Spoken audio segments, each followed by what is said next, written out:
پھر حدیث نمبر 31 میں جس دوسرے گناہ کے اوپر بات کی گئی، وہ دوسرا گناہ کیا ہے؟ والدین کی نافرمانی کرنا، والدین کی نافرمانی کرنا۔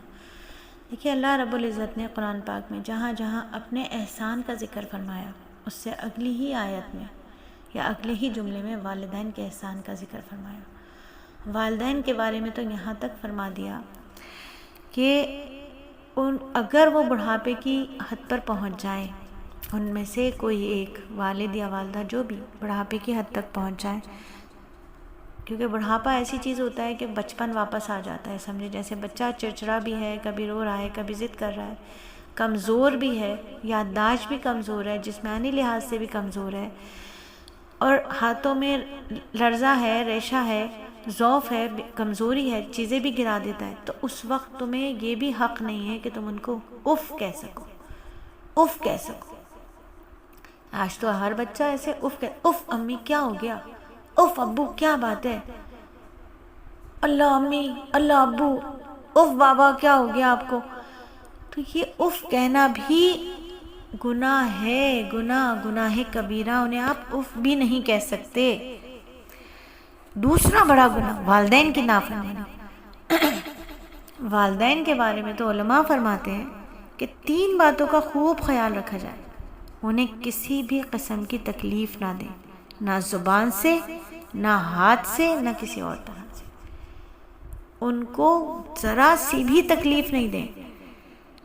اپنے آپ کے پاس جو جان ہے اور جو مال ہے، اس میں سے جتنا ممکن ہو سکے ان پہ خرچ کریں۔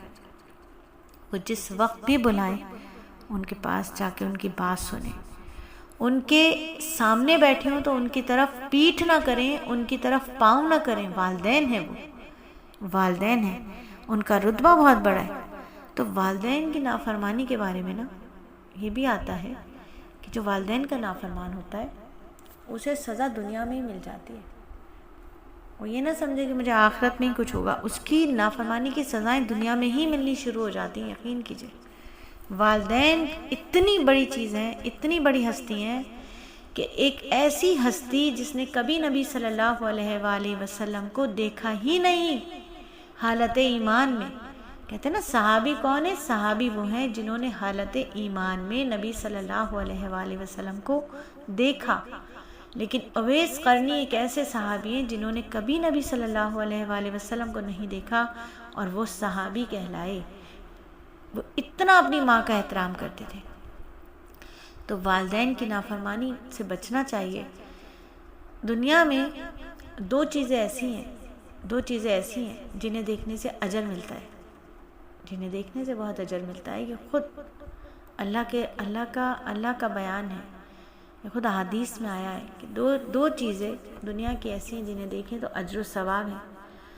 ایک بیت اللہ کو بیٹھ کے صرف آپ دیکھیں، عبادت ہے۔ بیت اللہ کو دیکھنا بھی عبادت ہے، کچھ نہ پڑھیں، کچھ نہ بولیں، خاموش بیٹھ کر صرف بیت اللہ کو دیکھیں، یہ عبادت ہے۔ دوسرا، والدین کو محبت بھری نگاہ سے جس نے دیکھا اس کو مقبول حج کا ثواب ہے۔ والدین اتنی بڑی چیز ہے۔ ہم تو اپنے آپ کہتے ہیں 25 سال ہو گئے والد کی شکل نہیں دیکھی، 23 سال ہو گئے والدہ کی شکل نہیں دیکھی، جنت کے وکیل ہو گئے وہ دونوں۔ تو جن کے پاس موجود ہے وہ اپنے والدین کا خیال کریں، ان کے چہروں کی زیارت تمہارے لیے ثواب ہے، مقبول عمرے کا، مقبول حج کا ثواب۔ یہ وہ ہستیاں ہیں جن کے بعد تمہیں کسی پیر فقیر کسی عبادت کی ضرورت نہیں ہے۔ فرض نمازیں پڑھو، فرض روزے رکھو، اور والدین کی خدمت کرو۔ آپ دیکھو آپ کے مال میں اللہ برکتیں دے گا، آپ کے اعمال میں اللہ برکتیں دے گا۔ کیوں؟ کیونکہ یہ وہ ہستیاں ہوتے ہیں جن کو دعاؤں کے لیے کہنا نہیں پڑتا، ان کے تو ہاتھ اٹھتے ہی اولاد کے لیے۔ یہ وہ ہستی ہیں، اتنا بلند مقام ہے والدین کا کہ جہاں جہاں اللہ نے اپنے احسانات کا ذکر فرمایا قرآن میں، وہاں وہاں والدین کے احسانات کا ذکر فرمایا۔ سورہ بنی اسرائیل میں اللہ کیا فرماتے ہیں؟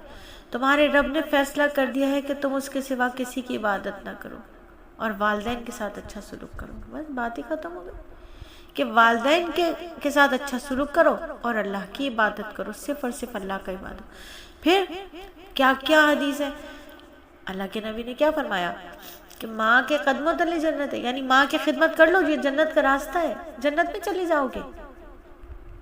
ماں کی خدمت کر لو, یہ جنت کا راستہ ہے. یہ ماں کے لیے فرما دیا. والد کے لیے کیا فرما دیا, والد کی رضا میں اللہ کی رضا ہے, والد کو راضی کر لو, اللہ راضی ہو جائیں گے. کتنی آسانی سے اللہ راضی ہو رہے ہیں کہ صرف دنیا میں اپنے والد کو راضی کر لو, والدین کی رضا میں اللہ کی رضا ہے, والد کو راضی کر لو, اللہ راضی ہو جائیں گے. ماں کی خدمت کر لو, جنت میں پہنچ جاؤ گے. والد کی خدمت کا کتنا بڑا اجر ہوگا, سوچو نا. جب اللہ کی رضا والد کی رضا میں ہے تو والد کی خدمت کتنی بڑی اجر و ثواب کے باعث ہے. والدین جو دعائیں کرتے ہیں, 4 دعائیں مسترد نہیں ہوتی, جلد از جلد قبول ہو جاتی ہیں.